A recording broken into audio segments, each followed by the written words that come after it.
think about the Messi thing? Anything else on the Messi front, Chris, before we move on? No, I'm done. I'm done. I'm falling out. I told you, I never want to bring this guy's name up again. I don't know, man. This Messi thing is just a freaking mess. What a disaster. I don't want to hear this name ever again until it's official. But they got it back. Welcome to episode number 1 of the Battered Soccer Fans. I am your host, Daniel Granada. Next to me right here, over here, my bad. There we go. We got Ben Borges, and below us, we got my man, Chris Duran. What up? Good. You know, talking about soccer. I mean, it's a new world for me, but you know, it is what it is. I'd like to get into it. The issue with Inter Miami, in a way, for me, was like the hype, like the salesmanship that David Beckham had in the press conferences, right? Like, oh, we're gonna get Messi, Ronaldo. All you got was Blaise Matuidi and Higuain. Both gonna get somebody like Messi next year. You're gonna get somebody like Messi next year. You're gonna get somebody like Messi next year. You're gonna get somebody like Messi next year. No question about it. I am ready to get hurt again. Chris, the Herons are back for the 100th time. How are you doing, sir? I'm just here looking like a narc with my hat forward, but it's okay. We're here getting ready for Wednesday. That's how I wear my hats. What's wrong with you? You're looking like a narc is what you're looking like. Careful with selling doobies around this guy. All right. Well, welcome everybody to episode number 100 of the Battered Herons podcast. As always, I am your host, Daniel Granada, and alongside me is Mr. KBD, and we got a jam-packed show for you. We are going to preview the upcoming Wednesday game against Toronto FC, and then we are also going to have a special guest or 2 or 3 join us in a little bit after we get done previewing the show. But before we do, Chris, 100 episodes in, 100 conversations about soccer. As you saw, we just put up a little clip from episode number 1. Chris was green. He was fresh out the womb into the soccer world. How are you feeling when the beautiful sport of football 100 episodes in, sir? I enjoy talking football now more. I mean, you could tell I'm like, it is what it is. I'm talking about football. Blah, blah. I know. I really very excited there. I know, but now I'm saying stuff like pitch, final third. There you go. I mean, I've grown, guys. Come on. I know. 100 episodos in. I give you all the props in the world. I appreciate you jumping on a limb and starting to do this show with me. Look how far we've come in a little over a year. So awesome. Yes. We appreciate you. Do I get a free shirt? I don't know. Well, now that you brought that up, I had the wheel of names up, and you know what? Not as much people as I wanted participated in the giveaway. So what I'm going to do is, if you participated in the giveaway up until 9 o'clock, I'm giving you a free shirt. So everybody that participated in the giveaway, boom, you get a free shirt. Don't even worry about the wheel. All right. It wasn't as many people as I wanted, but it was enough where I feel like if you supported us and you took the time to participate, I want to thank you for kind of supporting us all the way through these 100 episodes. And if you put the picture up there and you participated in the giveaway, congratulations. I'm going to DM you, each one of you guys, privately tomorrow morning, get your information, size, and I'll have those shipped out for you guys this week. So congrats on that. The giveaway goes to everybody that participated. We got a game on Wednesday, right? So it's episode 100, but we can't gas back too much, right? We got to get into the nitty gritty. The reason people actually come in here and listen to us talk. Inter Miami. So we have an opponent. We have Toronto FC coming to Drive Pink Stadium. And I mean, I hear people saying, oh, maybe Messi won't play. I think he's going to play. If he's going to miss a game, it's going to be that Orlando game, but we're going to get into that a little later. So we have Toronto FC coming through, and Toronto has now taken the reins of, are they worse in the entire league or just the conference? That's actually a great question. And I was looking at that. They're for sure the worst in the Eastern Conference. Oh, no, for sure. As far as Eastern Conference. Yeah. As far as in the league, they are actually tied for the worst with Colorado. They are tied, literally 4 wins, 10 losses, both of them, 22 points apiece. So it is a tie for the worst. We wanted to have our guy Italy Jet come on to help preview the game more than anything, because we wanted to kind of just have a revisit of his toast take, because Italy Jet is the one that had that famous toast take where he chose number 6, which was basically ashes kind of compressed into a little square. But he said he couldn't do it, but he did do us a solid. He did reach out to somebody that lives in Toronto, is a Toronto FC supporter. And because, Chris, you do such a better job of pronouncing his sexy name than I do, I want you to bring in our guest. Listen, so none other than Toronto sports guy, a.k.a. he goes by the name of Stavros Greer. Welcome to the show, my friend. Hey, guys. Thanks for having me on. Yes. What's going on, Stavros? Personally, things are going good. For Toronto FC, things are going terribly. Well, I like good to hear for that us, because, that's for sure. Yeah, it's good for us. So I guess we'll get straight into the nitty gritty. Why do you guys suck? Oh man, so many reasons why we suck right now. Like if you want the short version, we have had the same 3 holes basically in our roster for the past 3 years. And every year is a rotation of trying to fix the same problem and not fixing it. We haven't had a proper striker since Josie Altidore kind of fell off in the beginning of 2019. It's been a constant rotation of trying to fix that. That's one hole. We haven't had a left back in the longest time. I actually don't even remember the last time we had a proper left back throughout the whole season. We've played both Oro and Larea and the wrong side there over the past couple of years. We had Crescito. So Messi's going to eat on the right side, huh? Oh, Messi is going to eat on the right side. We have right now we have Raul Petretta playing there. It's bad, and worst of all, right now we are back to, if people remember 2018 Toronto FC, we are back to Michael Bradley playing center back. Mm-hmm. Yes. So going up against Lionel Messi, there is a high chance that we are going to have Michael Bradley playing center back. That sounds exciting to me. I don't know. So Toronto, Michael Bradley. Well, for one, I'm surprised that he's still playing, and that's just no jokes aside. I didn't think he was going to play this long. But whatever happened with his dad?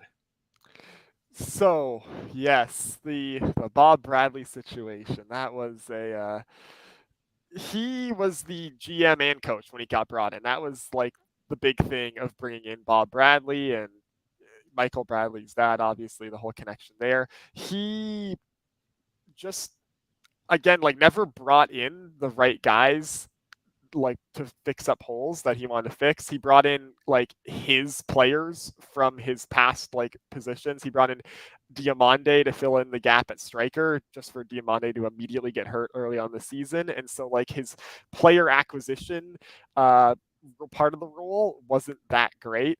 And then on top of that, he just was not getting along with Insigne and Bernadeschi. We brought in two, I guess, big ego, big name designated players, and Bob Bradley had no idea how to deal with them. And like there were multiple reports out of training that Insigne and Bernadeschi had gone into arguments with Bob Bradley. There were, I think, a couple games where they didn't start, not because they weren't hurt, but because Bob Bradley just refused to start them. It was just a complete disaster, and eventually the club picked the designated players over the coach and sent them packing. Do the designated players still hate each other? Because I know Bernadeschi and Insigne didn't like each other. So that is like completely up in the air, even on like TFC fans. Like we don't actually know what the proper deal is there, because supposedly their families are like vacationing with each other recently. So like apparently that was a bad rumor, and they're not on, or maybe like, their families just don't hate each other. They hate each other. Yeah, maybe their families are like, okay, I'll No.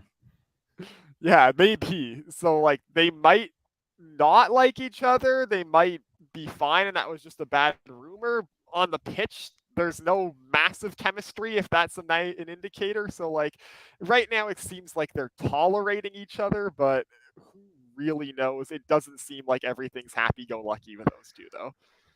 Well, and it's a weird sort of conundrum looking at the two Italians, right? Because they both play on individual sides. It doesn't seem like they sort of link up with each other very often. But I know, and I don't know if I could speak for you, Danny, but I remember when they first got Bernadeschi and Insigne, I was trembling in my Yeah, my I thought they were boots. going to be lethal. I thought they were going to be lethal. And at some point, they did look like they were lethal, but I mean, it just all crumbled. So there has to be something there where they're both just not syncing well in terms of as teammates. But I really don't see them like physically linking up with each other on the field anyway. So maybe it's a them thing. Maybe it's a them with their players thing. Have you seen anything that screams that they don't get along with their other teammates? Or is it just Bernadeschi versus Insigne and everybody else just kind of plays soccer with these guys? Well, supposedly there was an argument in training where like Insigne didn't want to do runs with DeAndre Kerr at one point, and DeAndre Kerr is our young striker right now who's been playing up top. But on the pitch, like they've been playing better since they started playing Kerr regularly in striker. I think like the biggest outstanding issue with Insigne and Bernadeschi for me has just been we have not given them a striker. Like we haven't even given them an MLS capable striker the entire time they've been at TFC, let alone like a striker of the quality that they're used to playing with. Like they're both like they're good players, but they're also like, you know, cross the ball in to and like have a striker who like can create space for them or make runs that they can like get the ball into. They just haven't had that. So they get the ball out on the wing and then, you know, they get an injured half fit CJ Sapong or an injured half fit Diamande or like some guy who's not capable to even be playing in MLS who they're trying to get the ball into. So I think like if we just never have seen them in MLS with a competent striker in Major League Soccer. And I think that's just part of the experiment that will help it succeed if that ever happens. No, and go ahead. No, I was just going to touch up on this comment by Diego real quickly because he's asking, he's a newer fan, wants to know if it's possible that Montreal, your brethren from the north, if they can be able to fall off if we go to the playoffs. Most definitely. Montreal is a team that we're hoping can be able to fall off. Yeah, their schedule looks rough. Future. I'm going to create a graphic to kind of keep track of everything. We'll drop that tomorrow. So we have a lot of viewers that are new to the MLS, obviously. And so every time we have a podcaster from the opposing team, we kind of like to ask, is there anybody that the new MLS viewer should be looking out for as somebody that, you know, this guy is unknown, but you should watch him because he might become somebody? Do you have anybody like that on the squad? Well, TFC right now in the starting, recently starting, guys who are looking good. DeAndre Kerr is a like 20-year-old striker. He's basically defaulted as the striker role for TFC this season as the only guy who's shown any sense of belonging in MLS this season at the striker role. I think he's got 5 goals this season, but he looks like a guy who potentially could become a decent striker in Major League Soccer. And also we have a young right back, Kobe Franklin. He was an academy kid who they signed this season. He looks like he has potential to possibly be something. He's had a couple good games this season. 2 games ago, he was just like absolutely fantastic. I think he had 2 assists in one game, and he just had a player of the match performance basically out of nowhere. And he's a youngster too that I think could have massive potential for TFC going forward. Nice. All right. So looking forward to Wednesday's game. I know you said that your left back is non-existent, so Messi should eat there. But as far as strengths and weaknesses, if you were going to go up to Tata Martino, our manager, and tell him, hey, I'm going to put money on you, and I'm going to give you the inside scoop. This is how you beat Toronto. What would you tell him? What is the weakness? What could Miami take advantage of to get this W? Crossing balls in to whatever the guy Michael Bradley is guarding, if Michael Bradley's playing center back. I don't know if you watched so Campana has to play. Yeah. If you watched if anyone saw the highlights from our most recent game against Vancouver, they had a 2-on-4 rush. The winning goal was 2 forwards going forward towards our 4 defenders, and the guy just basically did a light chip over to near Michael Bradley, and the striker just ran in and headed it. Like, it was a ball that Michael Bradley should have had the positioning on, should have had the ball first. Nope, like one striker running in on two defenders with a weak cross ends up in the back of our net because he's not a center back. He can't defend that. And yeah, overall, cross in towards Michael Bradley and just expose the midfield too. Like, Jonathan Osorio's slower than he used to be.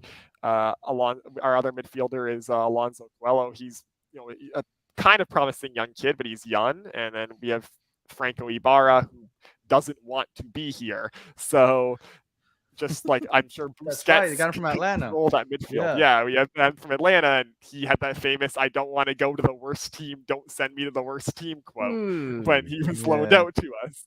So yeah, that's a midfield three that I think like Busquets can just tear apart. So we got Busquets tearing apart the middle, Messi tearing apart the right side, and Campana tearing up headers when they get crossed in. So I'm feeling pretty good about Wednesday. So I guess I'll go straight to the predictions. I'm going to go straight to you, Stavros. Stavros, what is your prediction for Stavros? I'm sorry. I know. I don't want to butcher your sexy name. Come on. Stavros. Come on. All right. So what is your prediction for Wednesday's game, Miami-Toronto? Has Messi had a hat trick yet for Miami? Not yet. It's gonna be Messi's first hat trick for Miami. It's gonna be like 4 or 5-1. I could easily see. This is a Toronto team that is like primed to be destroyed. Like, I am not going to be I'm not gonna like hype up my guys and say no, they can do it. This is a Toronto FC team that is in prime position to be torn apart. Well, I don't know about being torn apart, but one thing for sure is you guys are yet to win a road game this year. I think you've only drawn once or twice. So you guys generally are not very good on the road. Yeah. And they've had 4 red cards so far this season. So they're blowing out knees and backs all over the place. So I did feel confident going into this game as is. Hearing you talk about the weaknesses makes me feel a little better. Chris, what do you think about Wednesday's game? Mira, Senor Stalvos, this is how it's going to go down. It's going to be 5-1. And the only reason I give the 1 is because one of the Italians can be able to put it in the back of the net, Danny. I think it's going to be a fun game. By the way, my opinion, Danny, I don't think that Messi is going to be playing, or at least starting. I think that he might come off the bench, but I don't think that he's going to be starting because, what is it, 3 games in like 8 days? It's like 3 games 15. It's brutal. It's definitely brutal. So like, yeah, no, do I see him playing the whole game? I don't. I do see him coming off the bench. But I think it's going to be 5-1. It's going to be a slobber knocker, in the words of Jim Ross. I think I do see him starting. I think I see him going to 490, and then he's going to have a full week off. Because the MLS didn't reschedule that Miami-Orlando game on Sunday like they did for Orlando last year, I think that Miami's going to give him a full week's rest to rest up for that U.S. Open Cup final. And I think he won't play the Orlando game, but I do see him playing a 490 on Wednesday. But regardless, from everything Stavros said and from what recent history shows us that they don't win on the road, I think that this is a must win. We have to get 3 points here to keep our playoff chances alive, because if we don't get 3 points here, we're in trouble. All right, Chris, do you want to give Stavros the question on the way out? Yeah, no, and this is the thing for future guests that come on. Like, it sucks to give this question because I got to give them both, Danny. I got to give them both. And first, did you say your prediction? I don't remember you saying numbers. For me? Yeah, you, Danny. Did you say numbers, or did I just mishear you? You mean that I give a score? No. Yeah. I'd say 3-0. So you don't want to give a score? 3-0. 3-0. That's it? Yeah. What do you mean that's it? That's a you're lot. boring. You're boring, man. All right. So we're going to get to the fun stuff, Stavros. Are you ready for this? Are you really ready? Okay. Let's go. Let's go. So this is what we're doing right here. I'm going to put a picture up, and you need to make some tough life decisions here. Okay. So you got to pick one of the pieces of steak and one of the pieces of toast here. All right. And I got another one for you right after this. So let's just fire it off. Which one are you going with? Oh, yeah. Medium rare guy. Number 2 on the steak, and then 4 on the toast. Okay. All right. So you weren't You weren't as bad as Italy Italy Jet picking 6 in Ashes, right? Oh, So yeah. this is the new one that we're bringing out. If you had to cut yourself a sandwich, Stavros, which one are you going with? Diagonal cut or north and south cut? I think we all know we can't explain it, but the diagonal cut gives you more sandwich. What? That's the truth. You know the what? diagonal cut is- gives you more sandwich. That is the greatest breakdown we've gotten so far. I'm pretty sure that's incorrect, but I'll go with it because it is the right answer. There has to be scientific proof on the internet that you It get makes it easier more to eat for sandwich. sure. Hey, yes. there's Look, more Chris- sandwich. I can't Chris, you're explain the it. only sociopath that cuts it north to south. Everybody does the diagonal cut. All right, Stavros, man, we really appreciate you jumping on short notice to help us preview the Toronto game. You gave us high hopes, even though we felt pretty good about Wednesday already, but you made us feel even better about it. So we appreciate you taking the time to join us. And let everybody know where they could find you if they want to hear some Toronto Michael Bradley talk. Yeah, thanks for having me on. If you want to follow my YouTube channel, it's Toronto Sports Guy on YouTube, and on Twitter, I guess X now, at Stavros_Greer, like it's on there. Come check it out if you want to hear me complain about Toronto FC or less complain about Canada soccer in general. That's cool. And, Good stuff, Stavros. It was a pleasure, brother. Yeah, Oh, thank you and so just much, real Chris. quick, Stavros, you are number 1 on the list of Battered Herons guests with the sexiest name. Number 1. You Yes. went straight to the top. Let's go. Joe Shaw is a close number 2. Yes. All right, Stavros. Appreciate that. Have a good one. Yeah, thank you, guys. Oh, I cut him off. Awesome. Thank you. All right. Awesome. So it's time to bring on our. Oh, I'm sorry. Thank you. Aw. Oh, there we go. My wife just brought out a little cake. All right. Thank you, babe. Chris, well, I'll blow out the candles to another 1,000. There we Thank go. you, honey. Look at that. Look at that, That was sweet. guys. That If was a you good guys in the transition, too. chat are not liking and subscribing just for that, like, what are you guys even doing right now? What kind of apps are you on that you can't just take the thumb and just boom, boom, boom? Come on, guys. Don't sleep. All right, so let's bring in our next guest.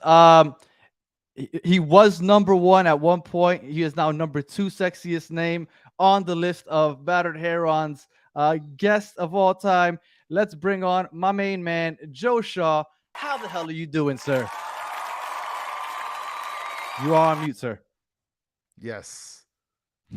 Oh, don't. See, he's And then I'm the just taking camera goes- myself off after that. There What you a go. way. You know what? That is exactly what Toronto is going to do on Wednesday. They're going to come out. They're going to be muted. They're going to go away.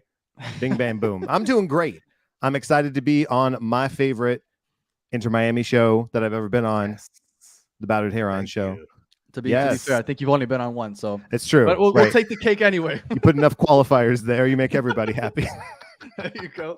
It's kind of like the giveaway today. I was like, oh, only you guys, Right. everybody gets it. You get a shirt. You get a shirt. Yes. So how you yes. doing? So for those that don't know, Joe Shaw is not the first time he's been with us a few times. Yep. And Yes. more than anything, it's he has an awesome podcast that I love to listen to. It's a Miami Fusion. Well, I'll let you break it down. You do it a lot more eloquently than I do. Sure. So for hello, if you're seeing me for the first time, I do enjoy being on the Battered Heron show. So I'm the host of 25 for 25, the story of the Miami Fusion from those who lived it. It is a oral history of Major League Soccer's first ever club in Miami, the Fusion, that existed from 1998, 25 years ago, to 2001, when they culminated winning the Supporters Shield, and then MLS contracted both the Fusion and the Tampa Bay Mutiny in order to cut costs and try and keep the league afloat. And then eventually now we've got Inter Miami, and also in their 4th year, picking up some hardware. Everything comes full circle, right? And so we are in this moment trying to appreciate what came before, so we can also appreciate in real time what we've got right in front of us. So it's great. You can subscribe. You can go to MiamiFusionPod.com and subscribe wherever you go. But yeah, I am just a sports history fan, a Major League Soccer fan from the Dallas area who grew up going to the Cotton Bowl, watching the Burn and also watching the Fusion. And then I said, hey, let's preserve some history this year. So that's sort of the yada, yada, yada of it all. No, you and guys we have- appreciate the yada yada yada. Yes, and you have an event coming up on the 6th of October, right? My wife and That's I correct. are looking hella forward to going over there. That is correct. So one of the fun things about doing this podcast, a lot of things have been happening in real time. One of which is the more and more that I've spoken to people who have shared their stories, players, staff, fans, people that were in the media that were just that were also associated with the team. They've said, we never really got a chance to have some closure, to sort of say goodbye because of the fact that the league moved rather swiftly to close the team and move on. And so we decided, hey, let's have an official reunion event and do a live podcast recording as well. So we're going to do that on Friday, October 6th from 8 to 9:30 p.m. Eastern time at Mickey Byron's Irish Pub in Hollywood, Florida. Mark Rowe, shout out to him. He's the owner. Fantastic guy, fantastic venue. We're going to have a great time. Myself and then somebody else that I'll talk about in a moment are going to be co-hosting this live show, and we're going to bring on everybody that's there that had a history with the Fusion. We're going to bring them on to share some stories, and then after that, it's just mingling until they kick us out late into the early hours of the morning. Which, by the way, by the way, for those of you in the chat, guys, I'm putting the invitation of the event. So since there's 111 people or 110 people, now I expect 220 people there extra. Okay, guys? That's right. Let's make it happen. One and a friend. Yeah. That's right. Now, I know we have a couple more guests to get to, but real quick, I know last time that you were on here, I was talking to you about how Pio Valderrama was my favorite player of all time. Yes. And I told you to the point where my birthday cake was a Pio Valderrama cake. Yes. And I figured that I would bring up the picture so that you guys can see that what I say on this show is true. So here you go, 10-year-old Daniel. Boom. There it is. Oh my that. God. That actually exists. Yes. Oh my man. I wanted that hair so bad, but my hair grew like a helmet. It grew straight down. You can see the look in your eye, Daniel. You just are like, how do I get those locks? Yeah. And I've heard that one of our guests might have a funny story about Valderrama. So yes. But yes, I was into the Fusion back the short time they were winning, especially because Valderrama was on the team. So that's what got me into more than anything. And for any of the Colombians watching, that was taken in Parque de Café. If anybody's from the Risaralda area, you guys know what Parque de Café is in Colombia. That's where we take the picture. So yes, awesome Valderrama Fusion. I didn't wear my jersey today, but it's all right. I got one in the Fusion. back. Love the podcast. Love the podcast, and I'm glad to have you on. So without further ado, I hand it over to you, Joe. Thank you, Daniel, and thank you, Chris, for having me here. So first, I'd like to introduce a man who knows the Miami Fusion inside and out. He started his Major League Soccer career as the Director of Public Relations for the Fusion 25 years ago in 1998. He helped build the Fusion from the ground up, literally making sure the screws were in place at the newly renovated Lockhart Stadium mere hours before ESPN, or maybe it was ABC, I forget, came for the opening match against DC United. He's perhaps most well known to listeners for his story of picking up Carlos Valderrama from the airport in a beat up Toyota Corolla, and he's the guy who popped on Miami when Lionel Messi lands. Mr. Gabe Gabor. Gabe, welcome. Gentlemen, how are you? Congratulations, 100 episodes. Yeah. 100. 100 of anything is amazing. Yes, it is. I'm looking a little it's short fun compared to everybody else. So I got to find a way to make me look at least as tall as Joe. Listen, I sit on a pillow so that way I don't drop down so low. So that's my recommendation. You're gonna do that. So, congratulations. I mean, thank you everyone on the call, you guys for the 100 episode, Joe for that amazing 25 for 25 series. Who would have thought that a guy sitting in his basement in Dallas would bring the Fusion community back together, something that hasn't been done in 25 years. So congratulations to him. I'm looking forward. It really makes no sense.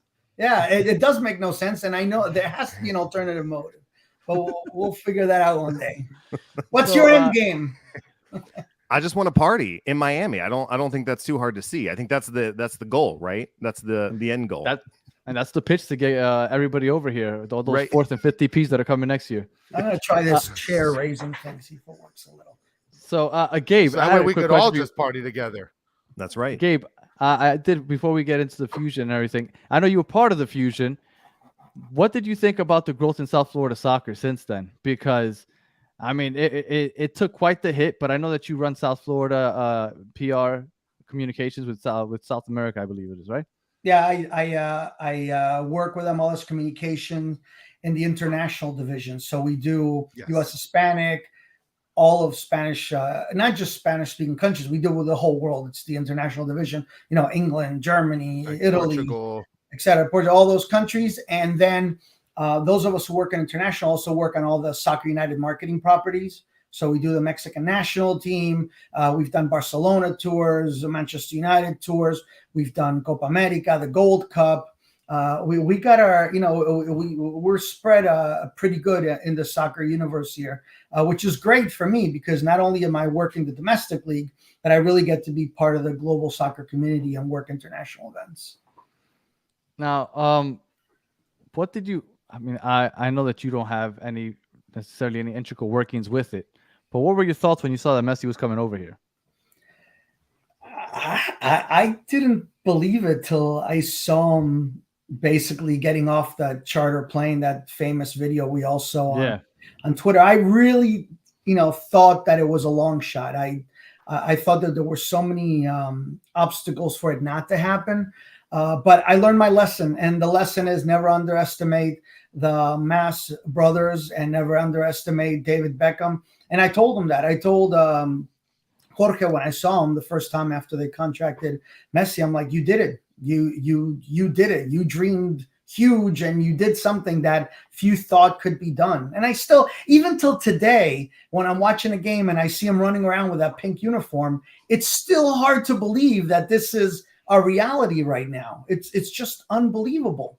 And I couldn't be happier for the team, for the league, for the fans. I think it's one of those moments. In my opinion, there's 3 moments in the league that completely changed. There was a before and an after. To me, the first one is the arrival of Don Garber. I don't think Don Garber gets enough credit for what he did, but I would tell you that if it wasn't for Don Garber, none of us would be on this call right now. And if you want another episode, we can get more into it. The second one is David Beckham's arrival and designated player rule, and Messi coming is the third one. Because when Messi comes, it basically says to the world, hey, anybody could end up here at Major League Soccer, and that's a huge difference. So yeah, to me, those are the 3 transcending moments. If there's a 4th, it's Joe starting his podcast. Are you allowed to admit that you're an Inter Miami fan? No, I'm not. Okay. But listen, you do the math. I've been living in Miami my whole life. I got you. I take my kid to the games. My kid has jerseys. My wife has jerseys. But you're impartial. I got you. I have to be neutral. You'll never see me unless Inter Miami's playing, say, a friendly against Barcelona, or they're playing maybe a Mexican or USL side. Yeah, you'll never see me wearing Inter Miami gear. I did wear a pink jersey when I went to the World Cup. And I was I'm Argentine, and it was Argentina, Mexico. So it was a dilemma for me because I do the Mexican national team tour, but I'm Argentine. I didn't want to come out on TV with one shirt or the other, so I put on the pink of Miami. Figured that was neutral enough. That was before they signed Messi. But you do the math. No, I'm a math guy. I got it. I did the work already. So that's awesome. Now I had a couple people here on the comments asking, and I figure I'll bring it up now since everybody's asking.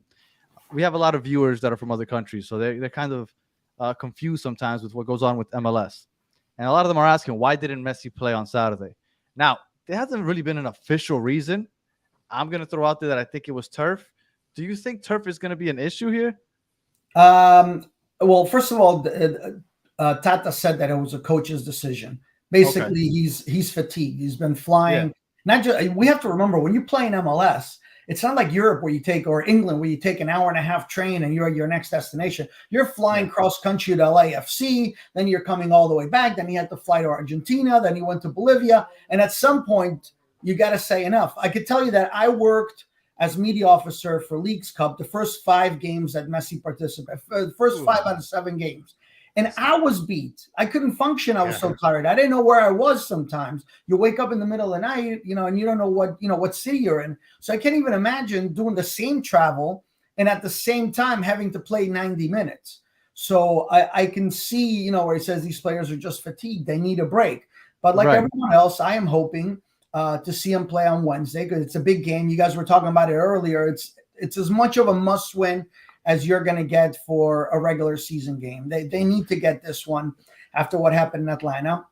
And at the same time, they got to get the team sort of ready for the big final. US Open Cup final. Yep. And you're also discounting the fact that he has to walk around with a bodyguard that looks like a slimmer version of Gonzalo Higuain, right?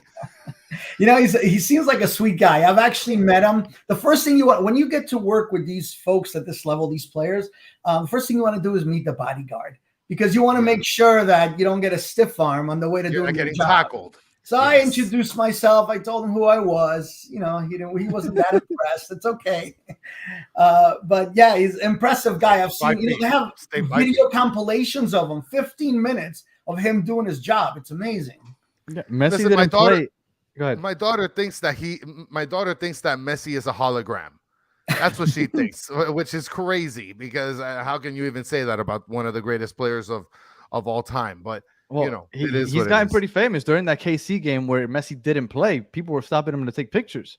Yes. People were taking pictures with this guy. Like, Jesus Christ! But that's cool. That's the world of Messi. It's not just that Messi's famous; is that everyone in his stratosphere becomes famous. I've gotten more interview requests, podcast requests from all over the world since Messi arrived than I probably did in the past 25 years of being involved in Major League Soccer. And not only that, it's literally celebrities that come across with them. They get more views on their social media channels. It's the opponents. And look at what's happened to guys like Benji Kremaski, right? All of a sudden, he went from an 18-year-old kid from Key Biscayne to playing on the U.S. national team. Would that have happened without him being, alongside Messi? I am not sure, but it certainly didn't hurt him. And look at other guys, Taylor and other guys who've just blossomed. Leo, all these guys are just playing out of their minds, and it's that Messi influence. I agree. Joe, I've been saying for a month or so now, everybody keeps saying Drake Callender has to go overseas. I'm saying I don't see why. Because if he goes overseas, just like I just blanked on his name, this kid from New England Revolution that just went to Matt Turner. Thank you, Matt Turner. I just blanked. Matt Turner went over there, didn't start a game for Arsenal. He ended up having to switch teams. I feel like Drake's getting a lot more exposure now with everybody globally watching and playing alongside Messi, and he's getting these opportunities to play with the U.S. men's national team, and he's going to get a lot more opportunities to be seen globally. I think he stays here for at least as long as Messi's here.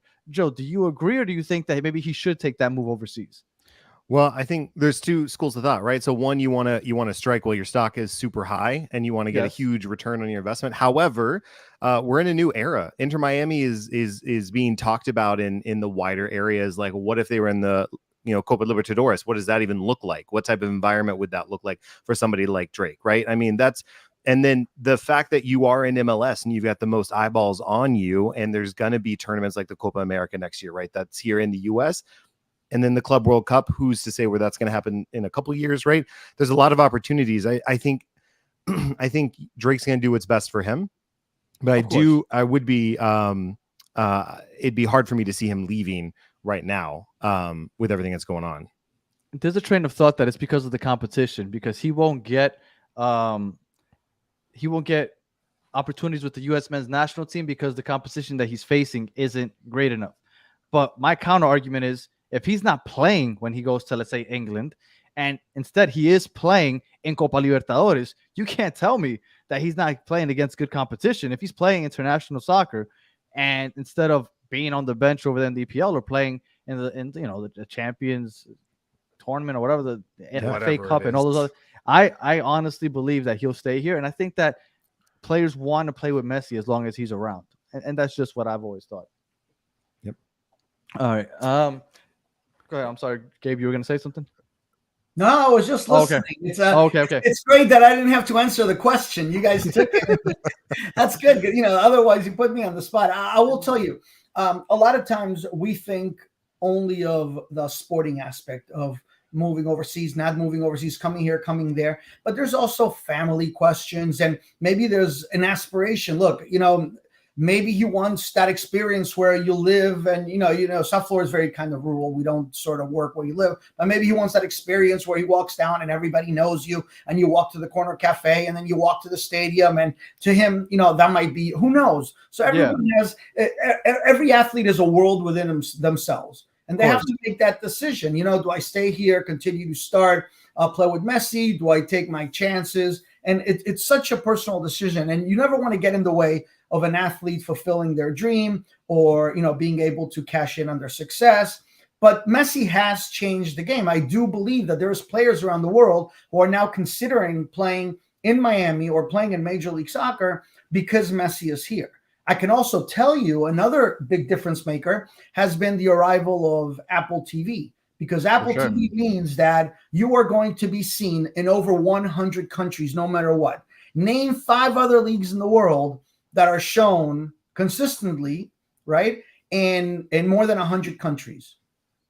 And that's the thing. Now MLS has an incredible, in Spanish we say vitrina, right? It's a storefront, and you can be seen everywhere. For me, it was amazing. I was in Mexico 2 weeks ago. I plugged up my Roku to the hotel TV. I put on Apple TV, and I was able to watch my MLS games just like I was home. There was no blockage. Phenomenal. No, nothing. It was great. And I did the same thing when I was down in Argentina, and I did the same thing when I was in Europe. And I think it's a wonderful thing. And not only that, but let's say you're a player from overseas. You don't want to disappear in the soccer world because you want to play for a league that doesn't have that exposure, or you don't want to disappear from your friends and family. And being on Apple TV, every single game gives a chance for everyone who wants to see you to see you. So I think 100%. That's a game changer also. So I agree 100%. And I don't want to beat off the path here, Danny, but I want to put some pressure on Gabe. All right, so get a response loaded up. All right. No, go ahead, Danny. Sorry. No. Go ahead. I'm sorry. So take it easy on Gabe. Ed Bartra is here chiming in the comments. The MLS should implement goal line and offside tech. So my question, Gabe, is when are we going to have lasers and robots running the show for soccer games? That is a great question. I mean, in American football, we still got guys running around with chains to see if there's first downs or not, right? Did you see that last night at the Dolphins game? I saw that. It was a chain call, and then they challenged the chain. I'm like, how do you challenge a chain? The chain is the official thing, right? I mean, and coaches are keeping the red handkerchiefs in their socks. Like, I mean, these guys are out of control. So, Gabe, when are we going to see lasers and robots referee the game in the future? Are we talking like in the next couple months or what? I will say this. If you look at it historically, Major League Soccer has been a pioneer of many of the things that you see now around the world. As a matter of fact, MLS was a testing ground for VAR before there was VAR. We would see it in the lower division games. Then we would see it in test games. And there were hundreds of test games in Major League Soccer before it actually went live. So in the spirit of the fact that MLS is always ahead of the game, I would think that whatever technology is out there, MLS will always be one of the first to adapt. I can also tell you we've done things that we've gotten in trouble with FIFA because they weren't allowed. For example, a few All-Star games ago, if you remember, we put a camera on a referee. You remember that? If you haven't seen footage on YouTube, you weren't supposed to do that? No, you're not allowed to do that. At least not without permission. So after the folks at FIFA competition saw that, they weren't thrilled with us. But the bottom line is that we're willing to experiment. Another time that this happened was when we went to the bubble in Orlando, and I was one of the few people that actually got to work almost every game as the media officer. That they actually put microphones in the middle of the field on the grass so you could hear what's happening. And if you remember, they put those big green screens. So when you're watching on TV, there were 4 different fields. You couldn't tell the difference because outside of the rectangle, it all looked the same. So this was technology that MLS experimented with and brought to the world in order to get some of the things that we're seeing now. And then you saw the same technology when Real Madrid was redoing their stadium. Remember, you would see on one of the sides some of that digital technology. So, credit to the folks at the league office who are not afraid to innovate and do new things. And by the way, the last World Cup, a good percentage of the folks who were running the VAR were folks who were coming from Pro, which is the officiating system here in U.S. and Canada. And let me tell you, and I know, Joe, you can appreciate this, especially from the Fusion days. The moment that we got robots and lasers on the field, what an improvement for sure. What does that do with the Fusion? Well, because we're coming a long way from the Fusion days, even from before then. I mean, we're coming a long way just having Messi on the pitch. Yeah. Okay. All right. Fair. I'll give you that one, Danny. Go Isn't ahead. that the beauty of our sport here in North America and MLS, that sometimes other leagues, it takes generations for things to change and become different. We see change week over week. One day you got Messi, and then you got Busquets, and then you got Jordi Alba, and all of a sudden 4 of our guys are going off to national team duty, and we're fighting for 2 trophies. And if you would have told me 3-4 months ago this was going to happen, I would have said like, oh, come on. Oh no, I know it's crazy. All right, so we do have one more guest to get to, but I do want to ask you, Gabe, before I bring in the next guest, I do want to ask you one question. The Valderrama story.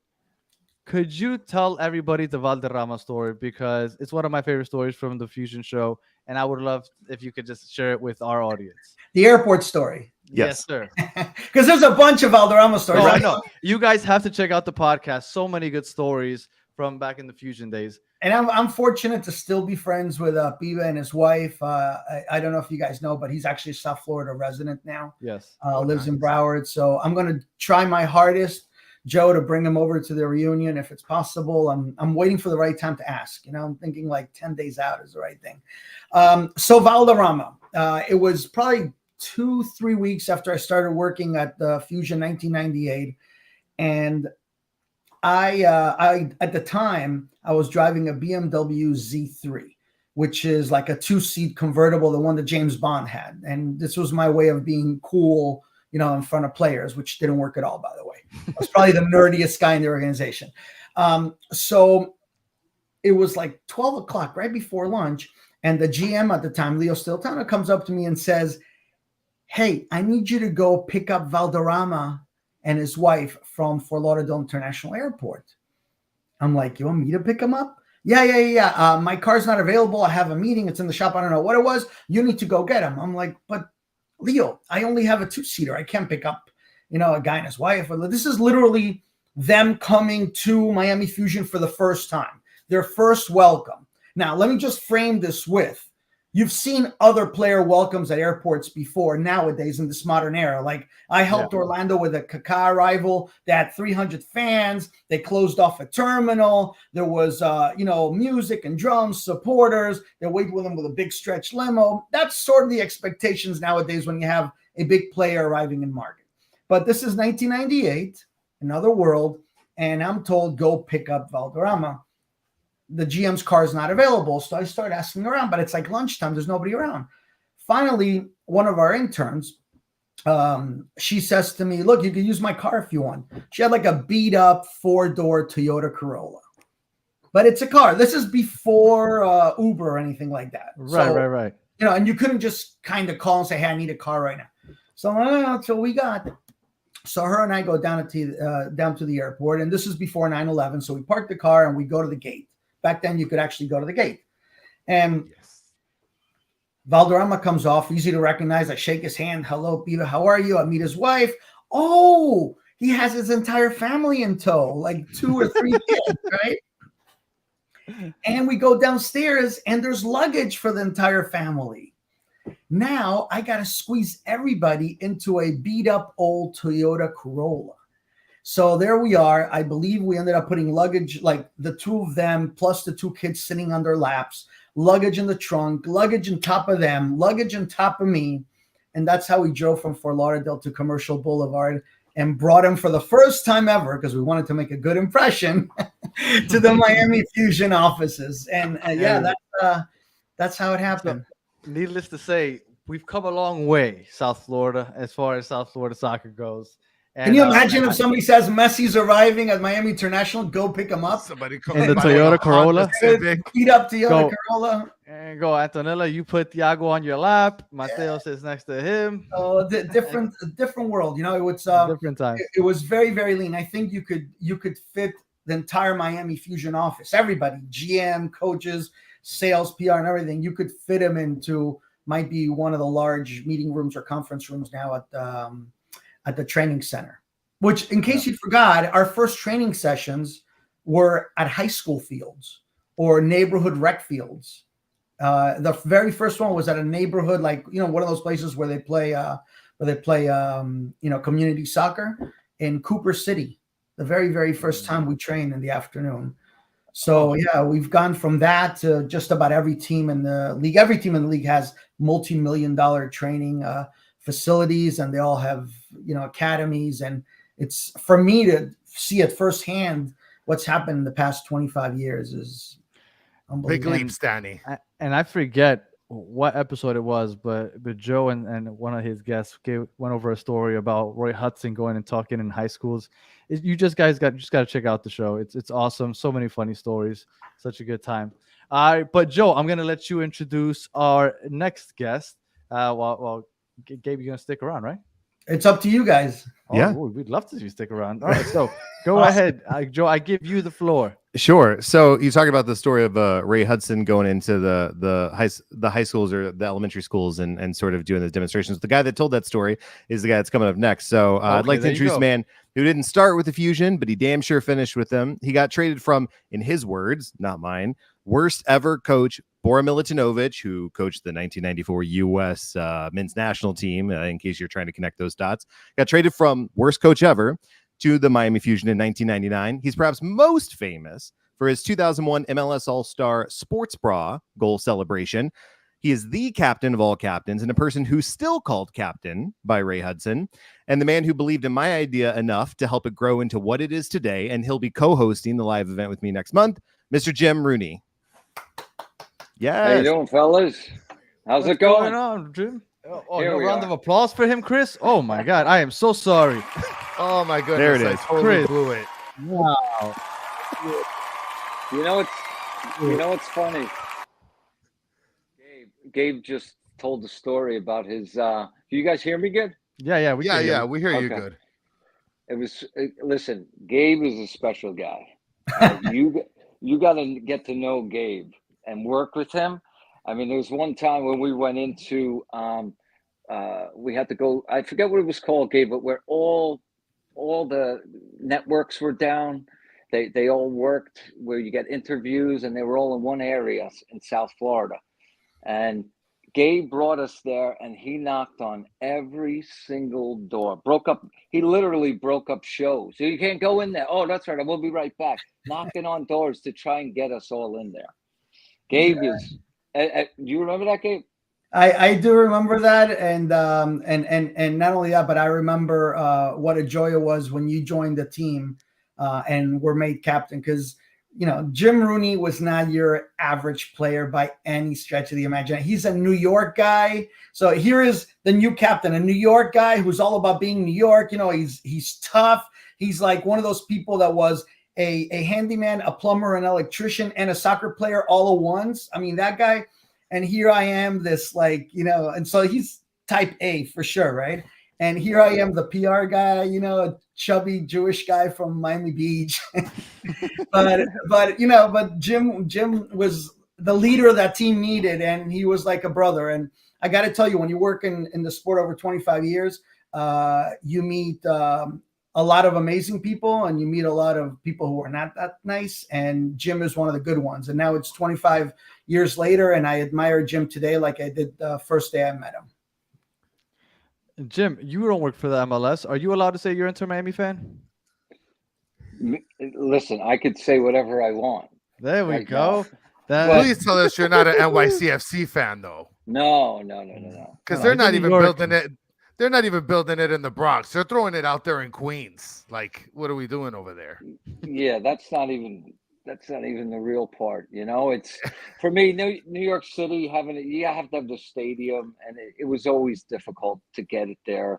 When you're from New York, you just know, the City Field, Bronx with the Yankee Stadium. There's not much room, and everybody complains every time we want to put up a stadium. They're complaining about traffic. It's New York, so you got to pay somebody underneath, behind to get it done. Yeah. So, but no, it's for me. I mean, Inter Miami, of course. I mean, this is part of what we set out to do. For like our level, our guys, for the most part, we did it because we wanted to play in the best competition we possibly can. And you know what? Instead of taking buses, holy shit! Now we're taking planes. I'm for that. I mean, it's as simple as that. That was the kind of thing, and so many players, to see where it is now, I mean, I always say this, that players like us, and we don't complain about it. We had to chase the game. We really did. We had to help. We had to train on our own a lot. You know, so for example, in the off season, myself, because we played together in before MLS, was me, Chris Armas. We had Giovanni Savarese, Kevin Anderson, and we would all go down and meet in Long Island in the winter in the snow, and just to push each other. And now to see what it is, I mean, Lockhart Stadium, from what it was to see that now, I mean, it's a dream come true for me as a kid. And to see that, I mean, in some small way we had a part, you know, so did the Fort Lauderdale Strikers like Bronco Sagoda and Ray Hudson, all those guys. It's just, we just feel we're a part of it. You know, we helped grow the game, and not just us, not just players, guys like Gabe, guys like Donna. She was the mama. She made it all for us. So and you know, obviously Chris Henderson is our boy up there. You know, anytime our teammates, and like I said, Gabe says, you know, a tremendous thing about me, but I got to tell you, Chris Henderson, if he doesn't like you, you're a bad guy. He's the nicest. He is the nicest guy ever. You know, he's just one of those really good guys. And you know, it's good to see what's going on now, because obviously before Messi arrives, there were some issues, you know, and, you know, it's just so great to see they're back where they need to be. Obviously, we'll forget this. It's sort of like what we did, really. We just focused on the cup, you know, because we were in it, and we really pushed it in. The next year we went. So I think that's what they have to do. Focus on the cup. Definitely. Get those guys, the younger players, give them some time towards the end of the year, and see who's capable, see who's really working. Because I tell you what, if Messi's on the field and all those other guys are on the field, Alba and everything, I want to fucking play too.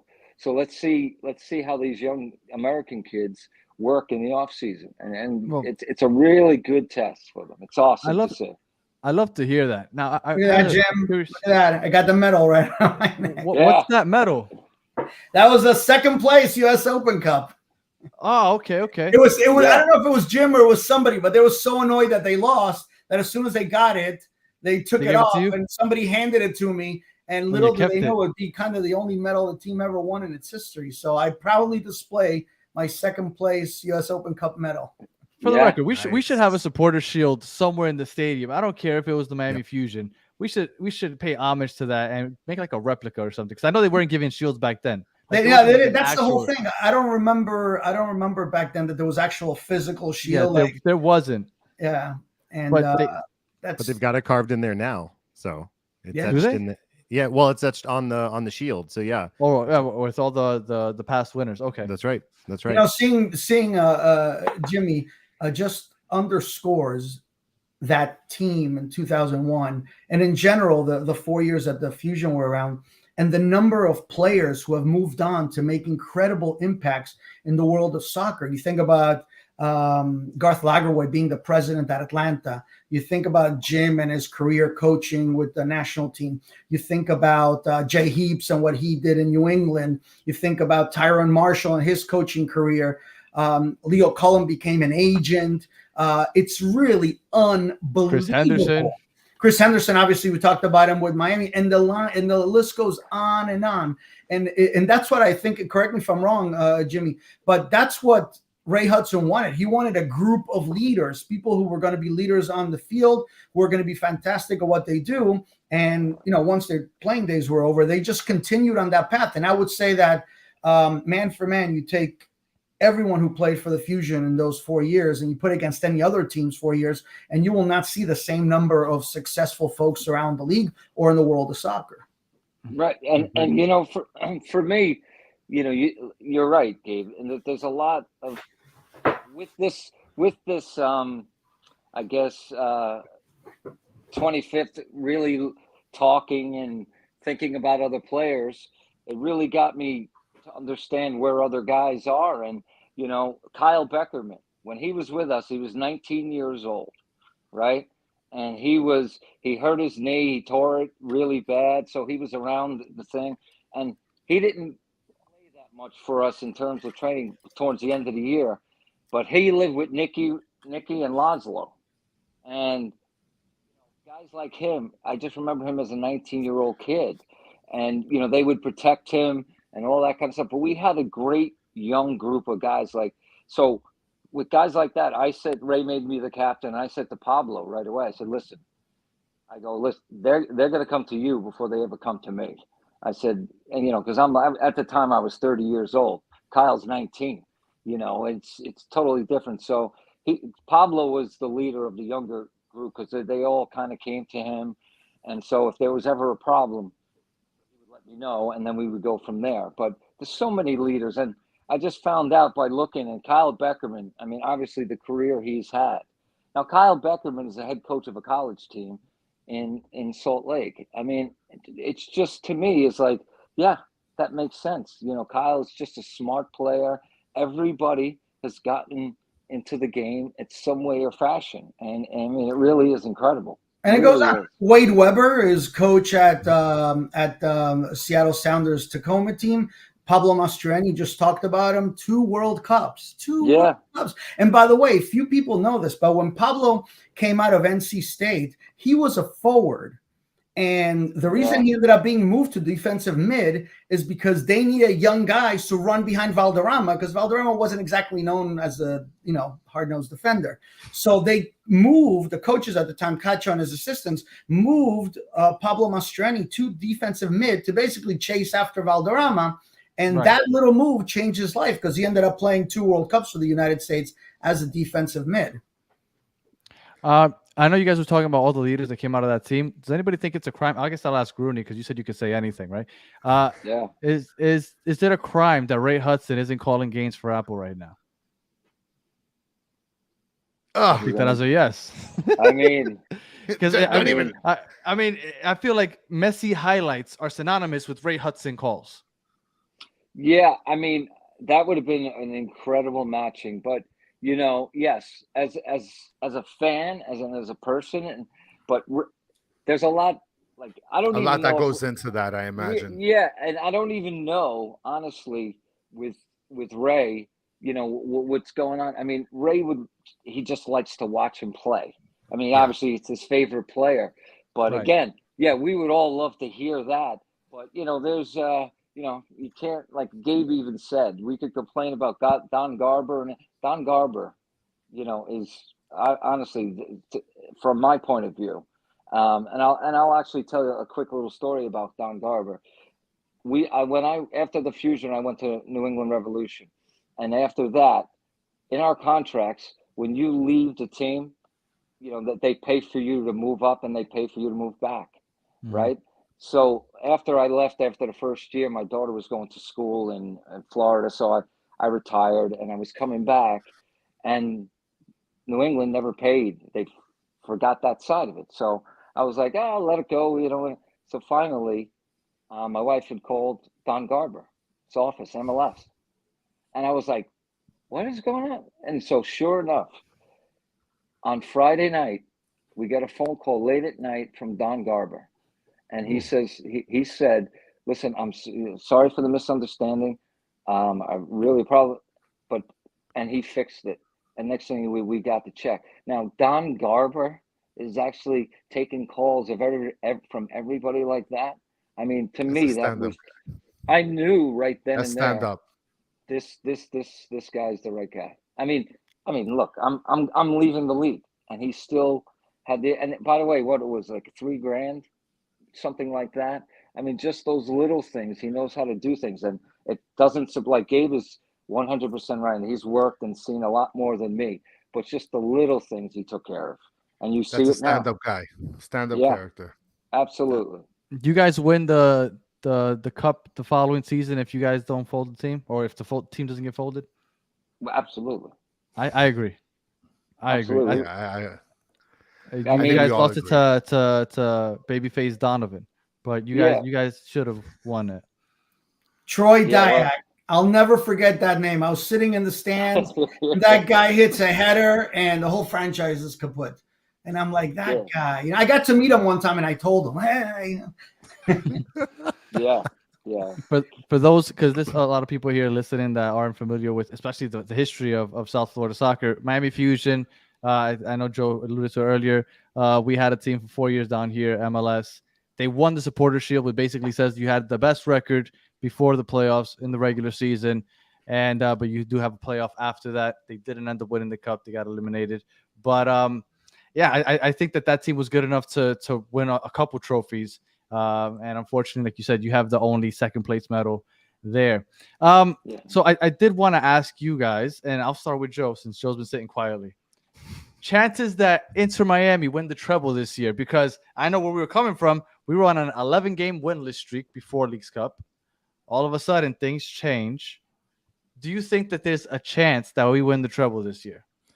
So before I give the prediction, I'll give that real quick. But I want to say, if you've enjoyed these stories, right, this is a preview of what you can expect at the live event, the Miami Fusion reunion, right? People that know, if you know, you know. It's like Tutor in 2.0 is what we're doing, right? So kind of everybody pull up a chair, pull up a glass. We're going to tell some stories. So Friday, October 6th, Mickey Byron's Irish Pub in Hollywood, Florida, 8 to 9:30 p.m. is the official programming. So I'll kick it off. Jim will share some stories, and then we'll rotate folks like Gabe and others that are there to share their stories, and we'll also record it and put it up on the feed afterwards. And then after that, we're just hanging out until they kick us out. So it's gonna be a good time. But yeah, so that's and when then Gabe's gonna open up. Yeah, right. And then we're gonna if you like we're the gonna show, find out if he's expecting robots, right? Yeah. Depending on how late things stay, right? You never know. But so MiamiFusionPod.com, you can find the best way to listen on your platform of choice, and please share, because stories like this, like the stories that you've heard tonight, are the stories that deserve to be preserved as MLS continues to grow. We want to appreciate the growth and be excited about seeing guys like Messi and maybe the Copa Libertadores, right, and in the Club World Cup and others, and appreciating guys like Drake Callender and Ben Cramachi or Alan Velasco, who got caught up in Messi's orbit and then got called up the Argentinian national team as a direct result of that, right? I'm a Dallas boy, so I always got to throw in a Dallas reference. But so these types of stories about what happened 25 years ago deserve to be preserved and appreciated as we continue to appreciate what's happening in real time. So my predictions, bringing it all back around. So obviously the Toronto game, I mean, I think it's going to be like a 4-0. And I think that's only because people kind of ease off the gas at the end. I don't think Toronto's going to see anything. Open Cup, I said before, I've been laminated. I've been on the show where I said this before. I said, I think Miami's going to win either the Leagues Cup or the Open Cup. I don't think they're going to win both. So they won the Leagues Cup. I hate to say it because I think momentum is huge. But you hate Houston.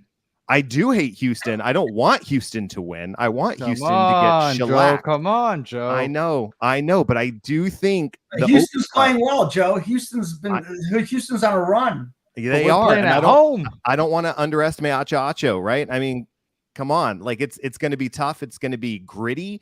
And I think Houston's going to take the Open Cup, but I do think Miami is going to use that as fuel to surge into the playoffs and make a deep run. And I wouldn't be surprised if they ended up winning MLS Cup at the end. But I think at a certain point, your momentum, like it's hard to get up for the next game. And so I think, especially a high stakes game, right? So high stakes fatigue. So that's where I think if they get the Open Cup, I don't see them going far in MLS Cup. But I do see them going far in MLS Cup. I could see them winning it. So I'll say double for me, but no trouble. Okay. So, but you do think they'll make the playoffs? Fair. Because I've been calling playoffs since June, and everybody thought I was crazy. But I think it's happening. I really do. Gabe, I know you can't give us a prediction for Toronto, but do you think it's possible that they win the treble? Anything's possible. It's possible that an asteroid is going to hit me right now. We gotta get him on October 6th when the cameras are off. The great part about working for the league is that I have the luxury of being neutral. I don't have to pick anything. I don't have to make any predictions. All I got to do is enjoy the ride. So I got my tickets for the U.S. Open Cup, which is run by U.S. Soccer folks. So I'm looking forward to going to that game and seeing if Miami can do. But I got to say, this game on Wednesday, it is key. I think if Miami can't get a result on Wednesday, it's going to be a near impossible uphill battle.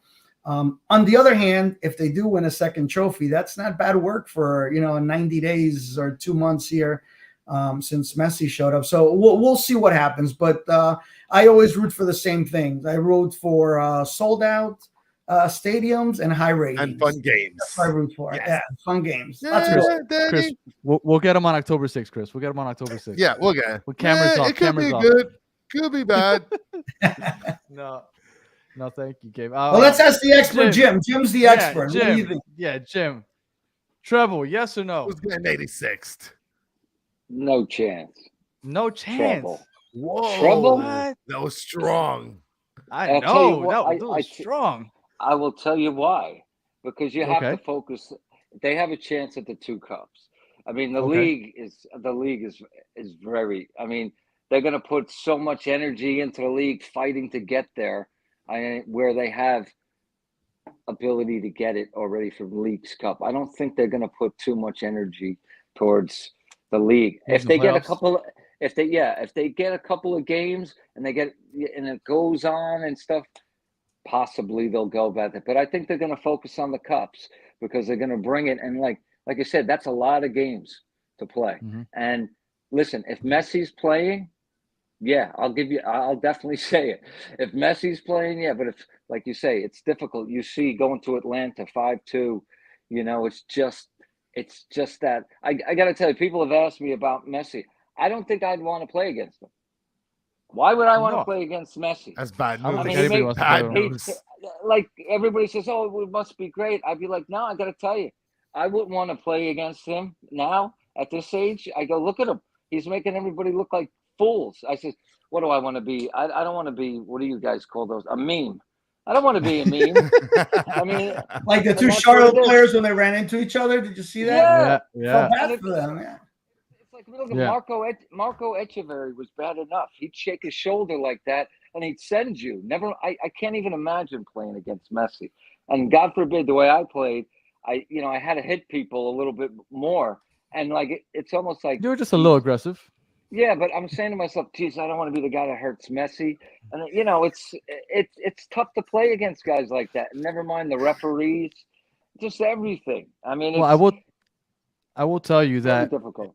If you didn't want to hit Messi, you could hit Busquets without a problem because he doesn't seem to get any calls. So just beat up on Busquets because he's just a punching bag apparently. Listen, Sorry, you could try and hit Messi. You can't get near him. I'm telling you. No. People say, why don't you do? When you play against a top player, okay, they do a shoulder thing. And I tell you, like I played against Donadoni. I don't know if you guys remember Donadoni. He was one of the European stars. When he had the ball at his feet, I didn't even know where it was. You couldn't see it. He'd give you a face and you just like, where the hell? And next thing you know, it's gone. I mean, and it's so simple what they do. And that's what I'm saying. And playing against Messi now, added up Donadoni, now Messi. I mean, Jesus, I don't know. It would be fun, but it wouldn't be fun. I'm telling you. It's tough. Okay. Well, can I ask you, after the final whistle goes off, you lose 4-0. Are you walking over and asking for his autograph? Not Jim. No way. Not Jimmy. I think that the reputation of older players is a little different than players nowadays. Maybe I'm wrong. Maybe I'm wrong, Jim, but I'll tell you why. As a player, when you're going there, can you imagine just how many people contacted? Give me your jersey after the game. Give me your jersey after the game. Can you give me your jersey? Like just everybody. And why would I take it away from a fan? He might want to throw it into the fan. I just wouldn't. Like most players wouldn't put. Like for example, I've never asked for Christian Pulisic's jersey ever. I would never put any players, and obviously I'm great friends with his dad, like grew up together and stuff. I would never do that because you don't put those, when you're a player, you don't put them in that kind of position. We all kind of understand, but Messi's a different level. I just would never ask. Would I like to have it? Absolutely. But I just wouldn't ask him for that reason. Well, and even less when you're losing. Oh, I mean, I guess that game with Nashville, he didn't lose. It was a draw, but Mukhtar came up to him to ask for it, and he wasn't having it. So, it's an awkward situation. Party, right? No, that was when they won the title. He was in a good mood. When they drew, he said he pushed them away, and I felt really bad for Mukhtar because I was listening to Dax McCarty talk about it, and they had agreed Dax would ask for it in the final, and that because they played again a week or so later, that Mukhtar said that he would ask for it then, and well, he wasn't in the best of moods after that when he didn't get it. Well, I don't know if he gave it to him afterwards, but on the pitch he didn't give it to him. So yeah, it would have been a little embarrassing if all of a sudden I ask for his shirt and he doesn't ask for mine, I'd be pissed. right, Gabe? After a game, I probably would be pissed, right? Yeah. Back in '98, I don't know, Jim, I don't know if this was the case when you retired, but at some point, you only had a limited run of jerseys that you got. So if you gave your jersey away, you had to pay for it. Yeah, Oh, yeah. okay. Like we had. There's absolutely no way Messi's paying for a jersey. No. So this is 1998. I'm saying, of course. Yeah. A lot of things have changed. Now we Yeah. like commercial on Southwest. Now they got charters, thank God. But even in Beckham's days, it was still commercial, and Beckham would go through the airport like everybody else. So a lot has changed. Even like I was saying before, some changes took 25 years. Some changes are literally overnight. With the role of Messi. I mean, unbelievable. one of the toughest jobs in MLS was an equipment manager, and like a guy like Marcus, and we would mess with him like his 10 jerseys. You'd have to say, so I would hide things on it. You'd hide things on. Can we have a jersey? And he'd go, no, and all this, and then we'd steal it on him and take it. I said, we're asking you, please, we're going to take it if you don't give it to us. Stuff like that. We just had a lot of fun, but it was tight, right, Gabe? Like, you take those jerseys, except when I was at the Metro Stars, they had a bit more money, and they gave us 10 away and 10 home jerseys where you could pass them out to your families and all that kind of stuff. But, were you playing on the Metro Stars in '96? Because I remember I went to because I went to a few '96 Metro Stars games because I was living in New York back then. And the first 2 years I didn't play MLS because I was working. It was they weren't paying enough money. I was at a certain age where I was already married, and a lot of those guys had to be financially set or their parents had to be financially set. I wasn't in that position. The year I played there, I actually my daughter was being she was pregnant. My wife was pregnant, so with my first daughter, so I couldn't do all that. Well, I'm going to transition that real quick. I know we're going to be closing it out soon. Where you said how far we've come because they weren't even paying a lot back then. We're about a little over 25 years into the league's history. Do you guys see? Because I've been saying in the next 10 years, MLS will be a top 6-7 league in the world because of Apple TV, because of the exposure. Now with Messi here, I truly believe in the next 10 years we'll move up there. Am I alone on that thought process here in this little panel we got going? I would argue that if you look at certain parameters, the league's already there because you can't, first of all, you're talking about strictly what happens within the rectangle. But when you have to measure the success of a league, you got to measure attendance, which MLS has been in the past decade. We've been top 10 of professional soccer leagues around the world. I believe right now we're number 7.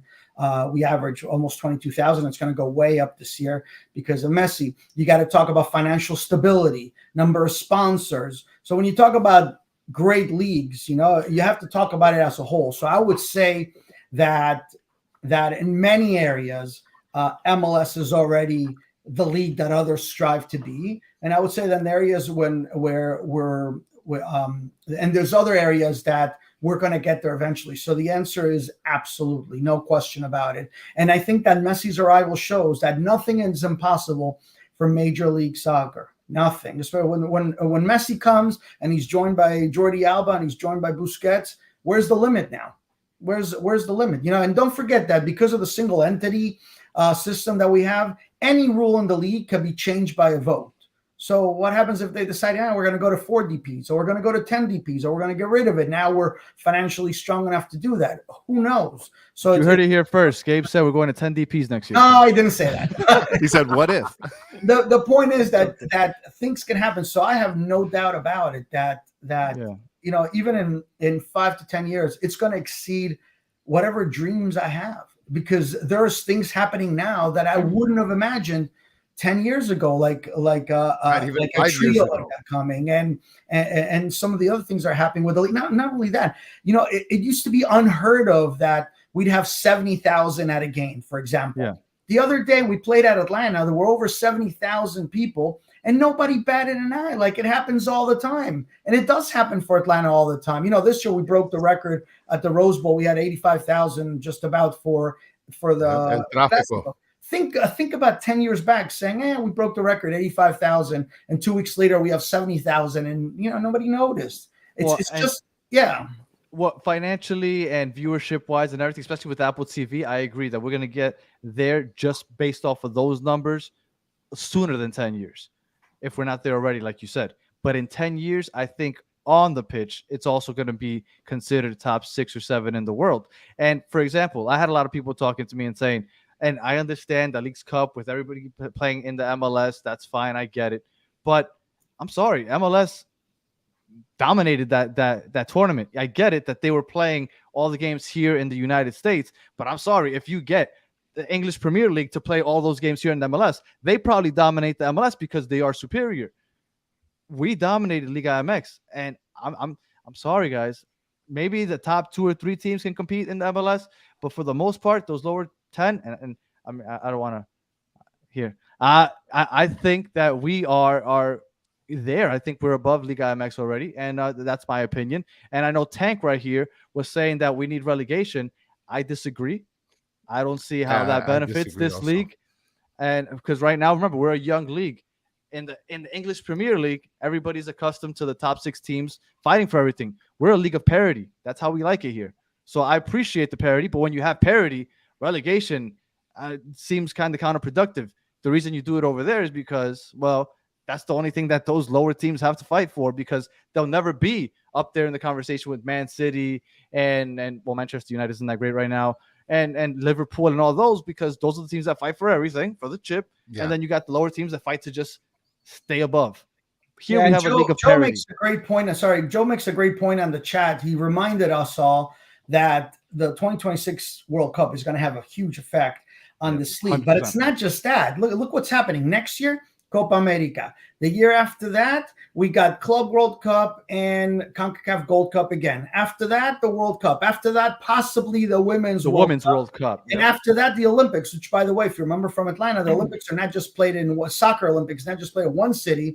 It's played around the country. So we're going to have an unprecedented 5 years for American soccer, and who knows where we'll land after that.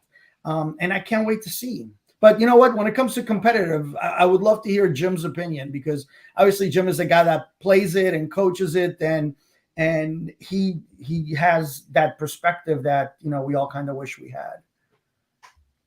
I mean, well, for the most part, it's a tough one. Like you guys have all said, the league has come so far and everything. Yeah. One of the things that it's great. You get Messi, you get Busquets.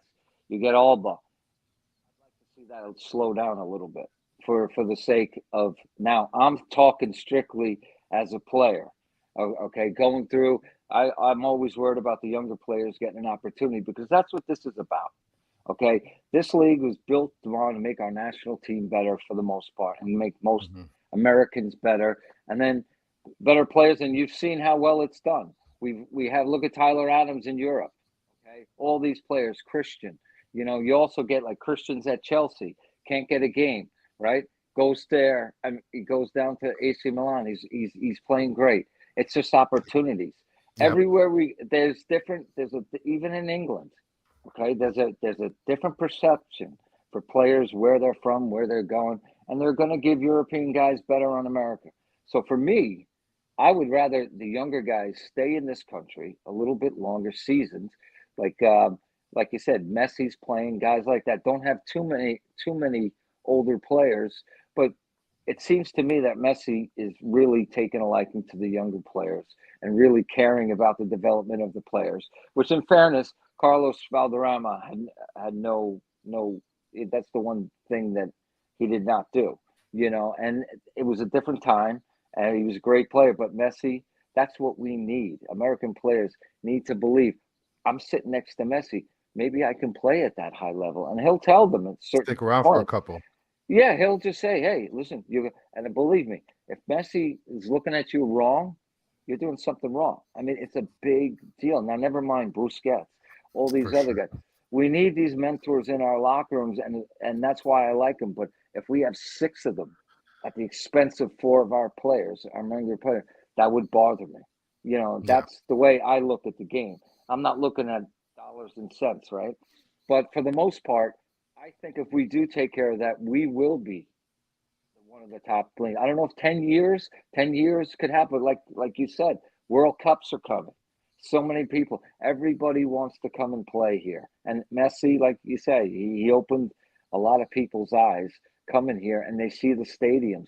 Well, let me tell you something. We watch Premier Leagues, right? And their stadiums, they're great. Championship level teams, all their facilities, not good. They're not good, not even close to what even our college players are used to. Oh, even Luton Town. Yeah, I mean, it's just all that. So, like I said, in Argentina, we have all these Argentinians coming into the MLS. You know, eventually we're just going to get so much better. South American players, like I said, everything. And now we're getting European influx. I mean, it took a long time, but man, I tell you what, it's going to be friggin' cooking. I'm telling you, this is going to be the place to be. Like I said, because you know what? This is a country that definitely honors your contract. You're not looking to get. That's a big difference. A lot. You ask players sometimes, and you're like, "Why'd you pick MLS?" And they're like, "Because I know I'm getting a check every 2 weeks," which doesn't happen everywhere. Yeah, right. You know, and it's things you don't even think about like that. Well, that's what Dixon Arroyo, our center defensive midfielder, he had an issue getting paid over there in Ecuador, Yeah. so that's why he came over here. Yeah, and now you're looking about now we get our listen, from my experience, a lot of the foreign, it doesn't matter what country they're from, they all say they like to get their kids into the school to educate and learn a different language, English. I mean, it's a lifestyle choice for a lot of people too. It's not just they don't think about it. People have plans. You know, never underestimate the power of the American dream. Yeah, and it's still there, very much so. And it's insane how the growth has happened. I mean, here we are in 2023, have Messi with Inter Miami. But listen, it all starts from somewhere, right, Joe? That's right. So I want you to be able to sort of kind of let everybody know where they can be able to find out where it sort of started, and then let everybody know where we can be able to find some of your stuff. That's right. So 25 for 25, just to recap it, the story of the Miami Fusion, from those who lived it. Two of those guys that lived it are on this episode right here, Jim Rooney and Gabe Gabor. And it's an oral history of MLS's first ever club in Miami, the Fusion. They existed from 98 to 2001. And we do tell the good, the bad, and the unbelievable stories of the Miami Fusion. And so if you want to hear a little bit more and maybe, get the good times flowing, you can head on down to Mickey Byron's Irish Pub in Hollywood, Florida on Friday, October 6th from 8 to 9:30 p.m. Eastern time. I know the Eventbrite link was dropped in the chat before, but if you go to @MiamiFusionPod on Instagram, I've got the link in the bio. You can check it out. That just helps us get a better idea of numbers. And if you want to subscribe to the show and listen to all the back episodes and also hear what's coming up, you can go to MiamiFusionPod.com. And I'm not done. So one thing about me is I love doing retro soccer shows and preserving the legacy of this league that I fell in love with first before any other professional sports league. And so you never know what might be around the corner. So check it out. And I appreciate y'all. And I appreciate more than anything everybody that has sort of come out of the woodwork to say, you want to talk about what club? You want to say what? Who? Why? Oh, okay. And then you get people talking, and you get people. I'll tell a story. I was recording we talked about Chris Henderson earlier. I was recording with him, and we got done recording, and he was telling me, he was like, I didn't quite feel too well at the beginning of the day. I didn't ask why, and he was like, but the more we got recording, the more I got excited, and the more I started reminiscing, and I was like, it's nostalgia, and he like chuckled, and I was like, but for real, it's the nostalgia effect, right? You're going back to a place in your memory that was so exciting and so wondrous and such full of important sense memories that it physically makes you feel better. And that's the type of a reaction I've seen from literally everybody I've recorded with. And it's a joyous thing. So yeah, if you want to see more of that, like I said, you never know who's going to show up. Mickey Byron's Irish Club. These two guys are going to be there. This guy's also going to be there. These two guys over there. I don't know how people are watching it, but I pointed to Rooney and Gabe, pointed to myself, pointed to Daniel and Chris, right? We're all going. We're all going. We're all going to be there. So you should come check it out. Yeah. And again, I'll let Chris lead us out. Oh, Chris. Well, I mean, do you want me to get to it before Rooney? Do you? Yes. Go is there ahead. Is there anywhere that anybody could be able to kind of find your stuff? Anything that you sort of want to plug Rooney in? says he doesn't have a filter. He's not Gabe. He can say whatever he wants. So go ahead and find Rooney. No, nowhere to find. On October 6th, you can find him. Yeah, I'll be there. I don't listen. I don't do Twitter. I don't do all that. You shouldn't. Stuff. It's a cesspool. It's whatever it is. Facebook is my max. We got to we got to relax a little bit with that. I can't cope with that. And my daughters told me that you're not allowed on Instagram, and I'm not friending you. So I stayed away from that for like 20 years. So no, Listen, you remind me a lot of my father. So like I totally get that. My father looks at me, he's like, "What are you doing on this Facebook stuff and this Instagram stuff?" And I'm like, "Come on, Pop." I mean, I'm old school when it comes to that. You want to reach me, give me a call. And leave me a voicemail. Right. Yeah, there you go. Oh yeah, I won't pick up first. I won't pick up. He'll call you back. He'll call you back. Yeah, if you want to get some Rooney stories, you got to come on down to Mickey Byron's in Hollywood, Florida. One night only, right? An hour and a half. You can ask him just about anything you want. All right. Well, I can't let you guys. Go. I'm gonna put myself here in the middle, Danny. I can't let you guys go because we ask all of our guests these questions. It might be a little Zuni, and you guys already had a preview of this. Joe, I don't want you to answer this because you already answered this one. So Gabe and Jim, you got to pick one of the. So we'll start off with Jim. What steak and what toast are you picking here? And the chat will judge you. Yes. I am picking 3. There we go. And 5.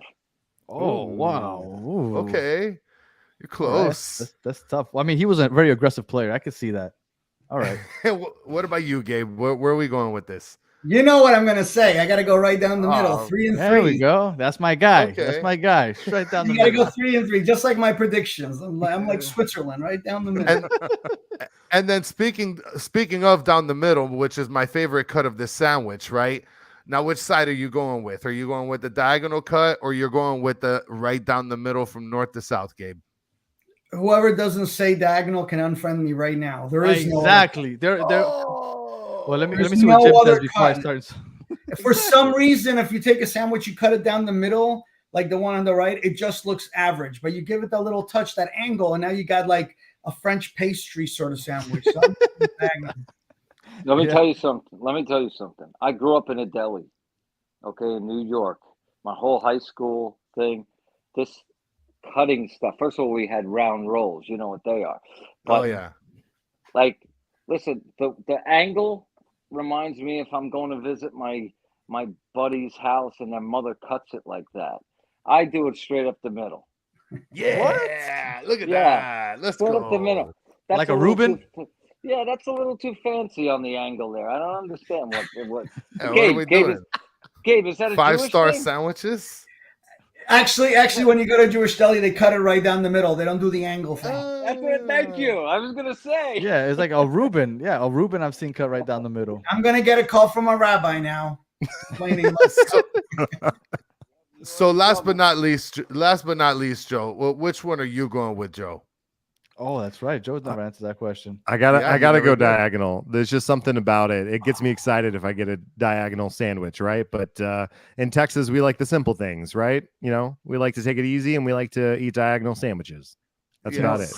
Chris randomly brought up that question, and I was like, how is this even a question? I have never heard of anybody going north to south. I thought that everybody just went diagonal just because. So that was. You're out of your mind, Danny. You're out of your mind. All right. Thank you guys, all of you guys, for joining us. We really appreciate you guys joining us on episode 100. Thank you for everybody listening. If you're listening on audio, thank you for listening all the way to the end. Please leave a 5-star review, comment, share, all that other good stuff. And if you're watching on YouTube, thank you for watching all the way to the end. Please like and subscribe. And as always, if you were part of the chat, you are always the best part of the show. We appreciate you taking the time to join us live. And to Jim Rooney, Gabe Garber, and Joe Shaw, as always, thank you guys. Chris, I hate you. And we will see you guys on October 6th at, I'm sorry, I blanked, Joe. Where was it? October 6th? Yeah. So Jim Rooney, Gabe Gabor, Joe Shaw, Daniel Granada, Chris, I always forget your last name, but Chris. It's not important. Durant. Yeah, there it is. Are going to see you at Mickey Byron's Irish Pub in Hollywood, Florida on Friday, October 6th from 8 to 9:30 p.m. Eastern. All right, and we'll see you guys then. And if you are normal Battered Herons listener, we will be back on Wednesday after the Toronto FC game to give you a post-game recap right after, an hour after, right? Because we're going to be at the game. So we get home, we'll jump on. So join us on Wednesday after the game. And until the next one, have a good one. Thank you, guys.